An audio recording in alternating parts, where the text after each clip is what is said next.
Hey folks, this is Odin. In my last video, I spoke about Antarctica and Admiral Byrd's adventures. And I mentioned that I will be looking for some of his diaries and creating them into audio files to upload here. Well, I did find a diary that I have uploaded. The name of it is The Inner Earth, My Secret Diary. The Exploration Flight Over the North Pole by Admiral Richard Byrd. Now, if anyone has any text files they would like for me to create into audio files, please leave a message in the comment section along with a link to the text, and I'll check them out and see what I can do. Anyway, I hope you enjoy this audio and have a great day. The exploration flight over the North Pole. I must write this diary in secrecy and obscurity. It concerns my Arctic flight of the 19th day of February in the year of 1947. There comes a time when the rationality of men must fade into insignificance and one must accept the inevitability of the truth. I am not at liberty to disclose the following documentation at this writing. Perhaps it shall never see the light of public scrutiny, but I must do my duty and record here for all to read one day. In a world of greed and exploitation, of certain of mankind can no longer suppress that which is truth. Flight log, Base Camp Arctic -2/19/1947 0600 hours. All preparations are complete for our flight northward and we are airborne with full fuel tanks at 0610 hours. 0620 hours. Fuel mixture on starboard engine seems too rich. Adjustment made and Pratt Whitneys are running smoothly. 0730 hours. Radio check with base camp. All is well and radio reception is normal. 0740 hours. Note slight oil leak in starboard engine. Oil pressure indicator seems normal, however. 0800 hours. Slight turbulence noted from easterly direction at altitude of 2,321 feet. Correction to 1,700 feet. No further turbulence, but tailwind increases. Slight adjustment in throttle controls. Aircraft performing very well now. 0815 hours. Radio check with base camp. Situation normal. 0830 hours. Turbulence encountered again. Increase altitude to 2,900 feet. Smooth flight conditions again. 0910 hours. Vast ice and snow below. Note coloration of yellowish nature, and disperse in a linear pattern. Altering course for a better examination of this color pattern below. Note reddish or purple color also. Circle this area 2 full turns and return to assigned compass heading. Position check made again to base camp, and relay information concerning colorations in the ice and snow below. 0910 hours. Both magnetic and gyro compasses beginning to gyrate and wobble. We are unable to hold our heading by instrumentation. Take bearing with sun compass, yet all seems well. The controls are seemingly slow to respond and have sluggish quality, but there is no indication of icing. 0915 hours. In the distance is what appears to be mountains. 0949 hours. 29 minutes elapsed flight time from the first sighting of the mountains. It is no illusion. They are mountains and consisting of a small range that I have never seen before. 0955 hours. Altitude changed to 2,950 feet, encountering strong turbulence again. 1000 hours. We are crossing over the small mountain range and still proceeding northward as best as can be ascertained. Beyond the mountain range is what appears to be a valley with a small river or stream running through the center portion. There should be no green valley below. Something is definitely wrong and abnormal here. We should be over ice and snow. To the ports are great forests growing on the mountain slopes.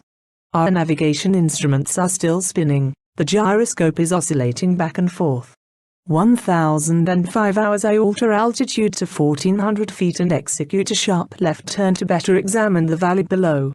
It is green with either moss or a type of tight-knit grass. The light here seems different. I cannot see the sun anymore. We make another left turn and we spot what seems to be a large animal of some kind below us. It appears to be an elephant. No. It looks more like a mammoth. This is incredible. Yet, there it is. Decrease altitude to 1,000 feet and take binoculars to better examine the animal. It is confirmed, it is definitely a mammoth-like animal. Report this to base camp. 1,030 hours encountering more rolling green hills now. The external temperature indicator reads 74 degrees Fahrenheit. Continuing on our heading now. Navigation instruments seem normal now. I am puzzled over their actions. Attempt to contact base camp. Radio is not functioning. 11:30 hours countryside below is more level and normal, if I may use that word. Ahead we spot what seems to be a city. This is impossible. Aircraft seems light and oddly buoyant. The controls refuse to respond. My God. Off our port and starboard wings are a strange type of aircraft. They are closing rapidly alongside. They are disc-shaped and have a radiant quality to them. They are close enough now to see the markings on them. It is a type of swastika. This is fantastic. Where are we? What has happened? I tug at the controls again. They will not respond. We are caught in an invisible vice grip of some type. 11:35 hours our radio crackles and a voice comes through in English with what perhaps is a slight Nordic or Germanic accent. The message is, "Welcome, Admiral, to our domain. We shall land you in exactly 7 minutes. Relax, Admiral, you are in good hands." I note the engines of our plane have stopped running. The aircraft is under some strange control and is now turning itself. The controls are useless. 11:40 hours another radio message received. We begin the landing process now, and in moments the plane shudders slightly, and begins a descent as though caught in some great unseen elevator. The downward motion is negligible, and we touch down with only a slight jolt. 11:45 hours I am making a hasty last entry in the flight log. Several men are approaching on foot toward our aircraft. They are tall with blonde hair. In the distance is a large shimmering city pulsating with rainbow hues of color. I do not know what is going to happen now, but I see no signs of weapons on those approaching. I hear now a voice ordering me by name to open the cargo door. I comply. End log. From this point I write all the following events here from memory. It defies the imagination and would seem all but madness if it had not happened. The radioman and I are taken from the aircraft and we are received in the most cordial manner. We were then boarded on a small platform-like conveyance with no wheels. It moves us toward the glowing city with great swiftness. As we approach, the city seems to be made of a crystal material. Soon we arrive at a large building that is a type I have never seen before. It appears to be right out of the design board of Frank Lloyd Wright, or perhaps more correctly, out of a Buck Rogers setting. We are given some type of warm beverage which tasted like nothing I have ever savored before. It is delicious. After about 10 minutes, 2 of our wondrous appearing hosts come to our quarters and announce that I am to accompany them. I have no choice but to comply. I leave my radioman behind and we walk a short distance and enter into what seems to be an elevator. We descend downward for some moments, the machine stops, and the door lifts silently upward. We then proceed down a long hallway that is lit by a rose-colored light that seems to be emanating from the very walls themselves. One of the beings motions for us to stop before a great door. Over the door is an inscription that I cannot read. The great door slides noiselessly open and I'm beckoned to enter. One of my hosts speaks. "Have no fear, Admiral, you are to have an audience with the master." I step inside and my eyes adjust to the beautiful coloration that seems to be filling the room completely. Then I begin to see my surroundings.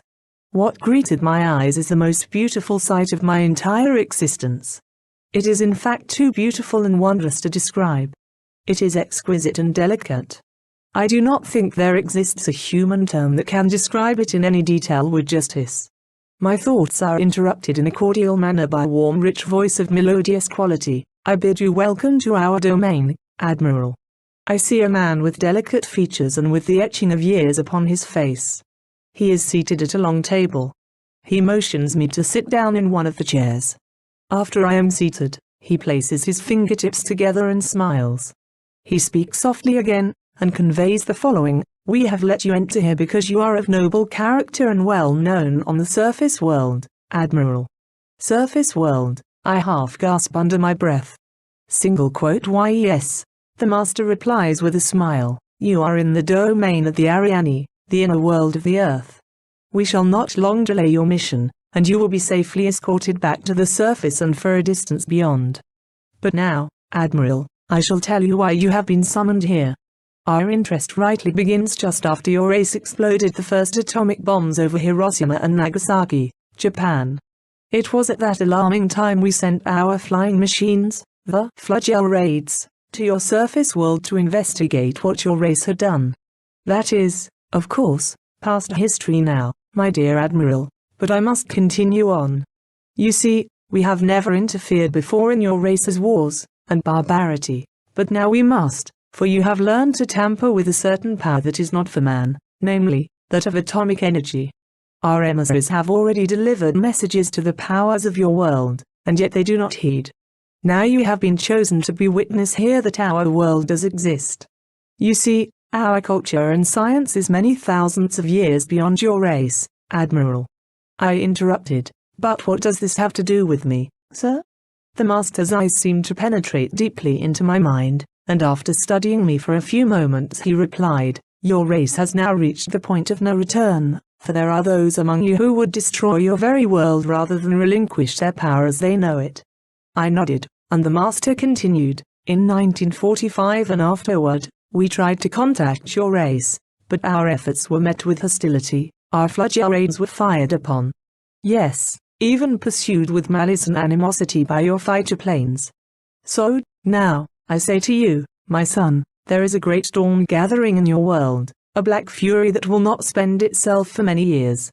There will be no answer in your arms, there will be no safety in your science. It may rage on until every flower of your culture is trampled, and all human things are leveled in vast chaos. Your recent war was only a prelude of what is yet to come for your race. We here see it more clearly with each hour. Do you say I'm mistaken? No, I answer, it happened once before. The Dark Ages came and they lasted for more than 500 years. Why yes, my son, replied the master. The Dark Ages that will come now for your race will cover the earth like a pall, but I believe that some of your race will live through the storm. Beyond that, I cannot say. We see at a great distance a new world stirring from the ruins of your race, seeking its lost and legendary treasures, and they will be here, my son, safe in our keeping. When that time arrives, we shall come forward again to help revive your culture and your race. Perhaps, by then, you will have learned the futility of war and its strife. And after that time, certain of your culture and science will be returned for your race to begin anew. You, my son, are to return to the surface world with this message. With these closing words, our meeting seemed at an end. I stood for a moment as in a dream. But, yet, I knew this was reality, and for some strange reason I bowed slightly, either out of respect or humility, I do not know which. Suddenly, I was again aware that the two beautiful hosts who had brought me here were again at my side. "'Tis way, Admiral," motioned one. I turned once more before leaving and looked back toward the master. A gentle smile was etched on his delicate and ancient face. "Farewell, my son," he spoke, then he gestured with a lovely, slender hand emotion of peace, and our meeting was truly ended. Quickly, we walked back through the great door of the master's chamber and once again entered into the elevator. The door slid silently downward and we were at once going upward. One of my hosts spoke again. "We must now make haste, Admiral, as the master desires to delay you no longer on your scheduled timetable, and you must return with his message to your race." I said nothing. All of this was almost beyond belief, and once again my thoughts were interrupted as we stopped. I entered the room and was again with my radioman. He had an anxious expression on his face. As I approached, I said, "It is all right, Hoey, it is all right."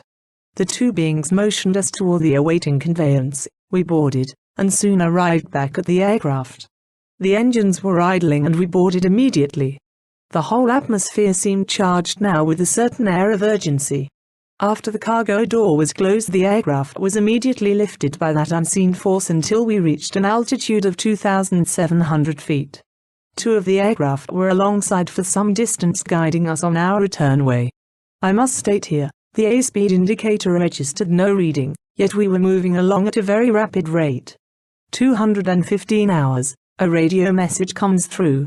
We are leaving you now, Admiral. Your controls are free. Auf Wiedersehen. We watched for a moment as the fluctuates disappeared into the pale blue sky. The aircraft suddenly felt as though caught in a sharp downdraft for a moment. We quickly recovered her control. We do not speak for some time, each man has his thoughts.